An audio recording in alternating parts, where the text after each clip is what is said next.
একটা জিনিস চিন্তা করে বুঝে পাই না, ইসলামের জন্য শেখ হাসিনার গরবটা হবে কেন? তার একমাত্র সন্তান আপনাদের এই রংপুরেরই সওয়াল, বিয়ে করেছেন খ্রিস্টান, তার একমাত্র বোনের ঘরের ভাইনা বিয়ে করেছেন খ্রিস্টান, তার একমাত্র বোনের ঘরের চাকরি বিয়ে বসেছে একজন সেখানের কাছে। খ্রিস্টানের কাছে বিয়ে বসে বিয়ে হয় না, বাড়া দেওয়া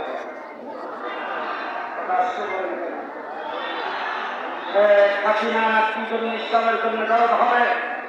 আজকে শেখ হাসিনা বাড়ি লন্ডনের এমপি, সেখানে তিনি আশ্রয় পেয়েছেন, লন্ডন থেকে পরিষ্কার করে নিষেধ করে দেওয়া হয়েছে শেখ হাসিনার ছেলে, ছেলের বউ আমেরিকান